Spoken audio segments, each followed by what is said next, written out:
오늘 말씀은 다니엘 12장입니다. 강 양쪽에 선 두 사람이라는 주제로 말씀을 전하겠습니다. 다니엘은 남왕국 유다가 바벨론의 첫 번째 포로로 잡혀갔던 무리에 포함되어 있었습니다. 시기적으로 보면 BC 605년경입니다. 그리고 포로 생활을 길게 했다고 하더라도 그가 봤던 환상의 내용은 적어도 수백 년 뒤의 일이었습니다. 페르시아, 헬라, 로마 시대로 이어질 먼 미래의 일이었죠. 이렇게 미래의 제국에 대한 이야기만 하더라도 쉽게 이해할 수 있는 내용이 아니었는데 거기에 종말론적 내용까지 더해졌습니다. 그러니 얼마나 복잡했겠습니까? 하나님은 환상을 통해 세상 역사 속에서 유대인이 핍박을 받는 것처럼 땅의 역사에서는 성도들이 고난을 당할 수밖에 없다는 것을 말씀하셨습니다. 비록 현재 유대인들이 힘없이 지배를 당하고 핍박을 받고 있지만 결코 망하지 않고 승리하게 될 것인데 동일하게 성도들도 장차 오실 그리스도로 인해 궁극적으로 승리하게 될 것이라고 말씀해 주십니다. 그러니 눈앞에 있는 세상 것에 너무 목매이지 말고 영원한 것을 의지하며 살라고 하십니다. 11장 32절 후반절에 보시면 오직 자기의 하나님을 아는 백성은 강하여 용맹을 떨치리라 하셨습니다. 무슨 의미입니까? 세상이 아무리 악해도 구별된 백성들이 인내하면서 투쟁하면서 승리하게 될 것이라는 말씀입니다. 그러니 당연히 이러한 무리에 우리가 들어가야 하지 않겠습니까? 33절 전반절에도 동일한 내용이 나옵니다. 백성 중에 지혜로운 자들이 많은 사람을 가르칠 것이나 세상의 흐름을 따르지 않고 거룩한 삶을 사는 자들의 영향력에 대해 말씀합니다. 물론 이들은 억압하는 자들에게 큰 환난과 고통을 당하기는 합니다. 그러나 그들도 결국엔 승리할 것입니다. 우리 주님께서 십자가에서 죽음을 이기시고 승리하셨듯이 말입니다. 남방의 애굽 왕들과 북방의 시리아 왕들이 주의 백성들을 핍박하고 괴롭혔지만 결국에 그들이 멸망할 때 도움을 줄 자가 없을 것이라고 하셨습니다. 그러시면서 다니엘서의 마지막 결론적 메시지가 전해집니다. 1절 그때에 내 민족을 호위하는 큰 군주 미가엘이 일어날 것이요 또 환난이 있으리니 이는 개국 이래로 그때까지 없던 환난일 것이며 그때에 내 백성 중 책에 기록된 모든 자가 구원을 받을 것이라. 시리아와 애굽이라는 제국의 틈바구니에서 온갖 순환을 당하는 백성들을 천사장 미가엘이 돕고 있습니다. 10장 21절에서도 나를 도와서 그들을 대항할 자는 너희의 군주 미가엘 뿐이니라 했듯이 하나님은 당신의 백성들이 어려움을 당할 때 천사를 동원하셨어도 도움을 주십니다.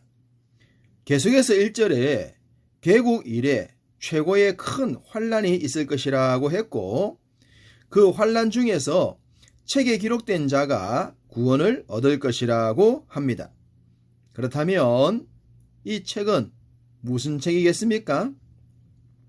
요한계시록 13장 8절을 보시면 죽임을 당한 어린 양의 생명책에 창세 이후로 이름이 기록되지 못하고 이 땅에 사는 자들은 다 그 짐승에게 경배하리라.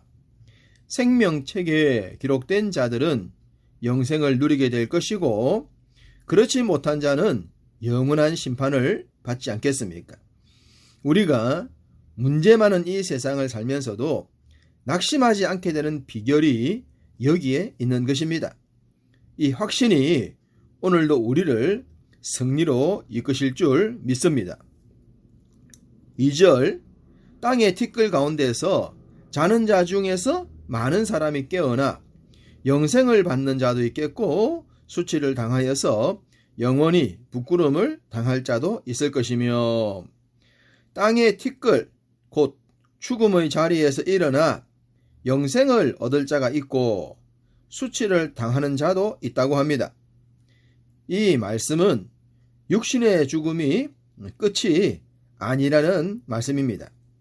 요한복음 5장 29절에 선한 일을 행한 자는 생명의 부활로, 악한 일을 행한 자는 심판의 부활로 나오리라 라는 말씀에서도 확신할 수 있는 내용입니다. 육신의 죽음이 끝이 아니라는 것을 각인시켜 주십니다. 이렇듯 영생을 얻은 자와 영벌을 받을 자가 극명하게 대조가 되는 것은 하나님의 지혜를 소유했느냐 하지 않았느냐에 있지 않겠습니까? 그 지혜를 잠언은 여호와를 경외하는 것이라고 했습니다. 그럼 다니엘은 뭐라고 했을까요? 3절, 지혜 있는 자는 궁창의 빛과 같이 빛날 것이요 많은 사람을 옳은 대로 돌아오게 하는 자는 별과 같이 영원토록 빛나리라. 종말이 오기 전까지 존재할 하늘의 해와 별들, 바로 그것들의 지혜자의 모습을 이입시키셨습니다. 물론 종말이 오더라도 믿는 우리들은 하나님의 나라에서 빛날 줄 믿습니다. 지난 장에서도 말씀을 드렸듯이 미래의 제국 이야기를 통해 궁극적인 종말의 때도 말씀을 하셨다고 했습니다. 다니엘 마지막 장에서도 동일한 말씀을 하십니다.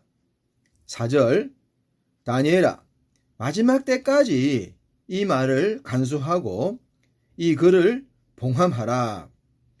궁극적인 종말이 오면 성경에서 말씀하신 모든 궁금한 것들이 다 풀릴 것입니다. 그러니 바른 믿음을 지키는 것이 무엇보다 중요합니다. 5절, 강 이쪽 언덕과 저쪽 언덕에 두 사람이 있었다고 합니다.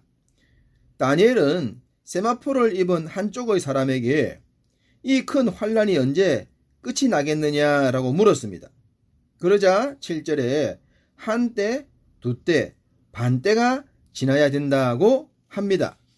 그리고 11절에는 1290일을 지낼 것이라고 했고 12절에는 1335일까지 이른다고 했습니다. 요한계시록에 한때, 두때, 반때와는 같습니다만 1260일과는 30일과 45일의 차이가 있습니다. 이 부분의 차이에 대해서는 정확하게 설명하기가 쉽지가 않습니다. 분명한 것은 환란 후에 심판이 있다는 것을 구체적인 숫자로 말씀하고 계십니다. 다시 7절 후반부를 보시면 반드시 한때, 두때, 반때를 지나서 성도의 권세가 다 깨지기까지이니 그렇게 되면 이 모든 일이 다 끝나리라. 성도의 권세가 다 깨어진다는 것은 성도가 적그리스도에 의해 철저하게 파괴되고 무너질 것에 대한 말씀입니다. 마치 알렉산더와 안티오코스 에피파네스가 파죽지세로 땅들을 정복하고 믿는 자들이 큰 고통을 당했던 것처럼 종말 전에도 성도들이 고난을 당할 것이라는 말씀입니다. 이러한 역경을 견디기가 쉽지는 않겠지만 분명한 것은 그러한 일에는 끝이 있고 그 뒤에는 성도들의 완벽한 승리가 기다리고 있다는 사실입니다. 우리가 이러한 결론을 모르고 달린다면 답답하겠지만 결론을 이미 알고 있으니 달리면 달릴수록 기대가 되고 희망이 되지 않겠습니까? 그러니 우리 모두 힘든 이 세상에 희망을 잃지 않고 힘써 달려보십시다. 10절 많은 사람이 연단을 받아 스스로 정결하게 하며 희게 할 것이나 악한 사람은 악을 행하리니 악한 자는 아무것도 깨닫지 못하되 오직 지혜 있는 자는 깨달으리라. 요한계시록 22장 11절 불의를 행하는 자는 그대로 불의를 행하고 더러운 자는 그대로 더럽고 의로운 자는 그대로 의를 행하고 거룩한 자는 그대로 거룩되게 하라. 이 말씀이 지금 다니엘의 말씀과 동일한 말씀입니다. 각자가 평상시 행하는 길에서 돌아서지 않을 것이라는 말씀이죠.